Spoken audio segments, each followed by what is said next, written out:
बीरबल की बुद्धि और समस्या को भांप लेने की कला के कारण बादशाह उन्हें खूब पसंद करते थे। इसी कारण से दूसरे लोग बीरबल से उतना ही जला करते थे। इन जलने वालों में से एक अकबर का साला भी था। वो हमेशा से ही बीरबल को मिला हुआ खास स्थान लेना चाहता था।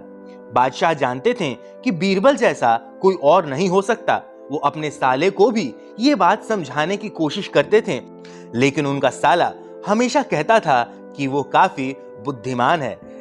इन्हीं सब बातों के कारण एक बार बादशाह के मन में हुआ कि अब ये ऐसे नहीं मानेगा, कुछ कार्य देकर ही इसे समझाना पड़ेगा। तभी अकबर ने अपने साले से कहा कि तुम अपने दिमाग और सूझबूझ से इस कोयले की बोरी को सबसे ज्यादा लालची सेठ दमड़ी लाल को बेच कर आओ। अगर तुमने ऐसा कर दिया तो मैं तुम्हें तुरंत बीरबल की जगह दे दूंगा। यह बात सुनकर अकबर का साला हैरान हुआ, लेकिन उसे बीरबल की जगह चाहिए थी।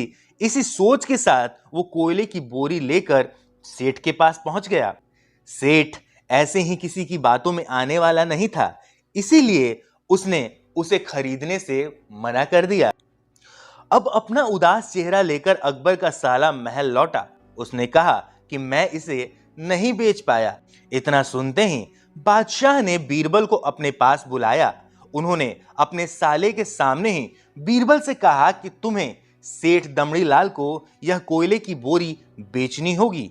बादशाह का आदेश मिलने पर बीरबल ने कहा कि आप एक बोरी के लिए कह रहे हैं, मैं उस सेठ को एक कोयले का टुकड़ा ही 10,000 में बेच सकता हूं।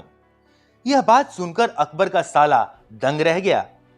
अकबर ने कहा कि ठीक है, तुम एक ही कोयले का टुकड़ा बेच आओ। बादशाह का आदेश मिलते ही एक कोयले का टुकड़ा उठाकर बीरबल वहां से चले गए। उन्होंने सबसे पहले एक मलमल के कपड़े का कुर्ता अपने लिए सिलवाया, फिर उसे पहनकर अपने गले में हीरे मोती की मालाएं डाल ली और महंगे दिखने वाले जूते भी पहन लिए।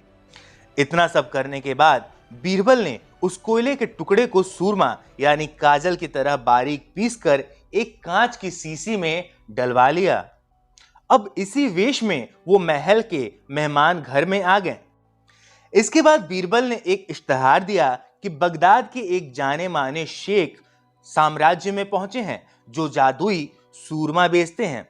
सूरमे की खासियत में बीरबल ने लिखवाया कि इसे लगाने वाला अपने पूर्वजों को देख सकता है। यदि पूर्वजों ने कोई धन छुपा कर रखा है तो वो उसका भी पता बता देंगे।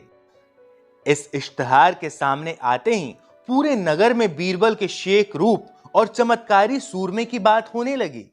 सेठ दमड़ी लाल तक भी यह बात पहुंची। उसके मन में आया कि जरूर उसके पूर्वजों ने कहीं ना कहीं धन गाड़ कर रखा होगा। यही सोचकर दमड़ी लाल शेख बने बीरबल के पास पहुंचा। बीरबल ने जानबूझकर उन्हें पहचानने से मना कर दिया। सेठ ने शेख से कहा कि मुझे सूरमे की डिब्बी चाहिए। शेख ने जवाब दिया, बिल्कुल लीजिए, लेकिन एक डिब्बी की कीमत 10,000 रुपए है। सेठ काफी लालची और चालाक था। उसने शेख से कहा कि मैं पहले सूरमा आंखों में लगाना चाहता हूं, उसके बाद पूर्वजों के दिखने के बाद ही 10,000 रुपए तुम्हें दूंगा। शेख बने बीरबल ने कहा कि ठीक है, आपको ऐसा करने की इजाजत है, बस आपको सूरमे की जांच करने के लिए चौराहे पर चलना होगा। चमत्कारी सूरमे का करिश्मा देखने के लिए वहां लोगों की भीड़ लग गई। तब बीरबल बने शेख जोर जोर से कहने लगे कि इस चमत्कारी सूरमे को सेठ जी लगाएंगे। अगर ये सेठ अपने माता पिता की औलाद हैं तो इन्हें सूरमा लगाते ही तुरंत उन्हें पूर्वज नजर आएंगे। अगर पूर्वज नहीं दिखे तो मतलब यह होगा कि वो अपने माता पिता के औलाद है ही नहीं। असली औलादों को ही यह सूरमा लगाने के बाद अपने पूर्वज नजर आते हैं। यह सब कहने के बाद शेख ने सेठ की आंखों पर सूरमा लगा दिया और कहा कि आंखें बंद कर लो। सेठ ने आंखें बंद तो की, लेकिन उन्हें कोई नहीं दिखा। अब सेठ के मन में हुआ कि यदि मैंने कह दिया कि मुझे कोई नहीं दिखा तो भारी अपमान का सामना करना पड़ेगा। इज्जत को बनाए रखने के लिए सेठ ने आंखें खोली और कहा कि हाँ, मुझे अपने पूर्वज दिख गए। इसके बाद गुस्से से लाल सेठ ने बीरबल के हाथों में 10,000 रुपए थमा दिए।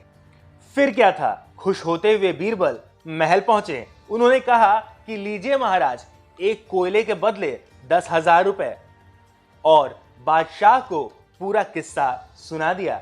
यह देखते ही बादशाह का साला मुंह बनाकर महल से चला गया।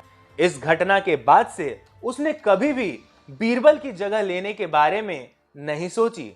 दोस्तों, इस कहानी से हमें सीख मिलती है कि ईर्ष्या नहीं करनी चाहिए और अपनी काबिलियत को साबित करने के लिए बुद्धि का उपयोग सदैव करना चाहिए।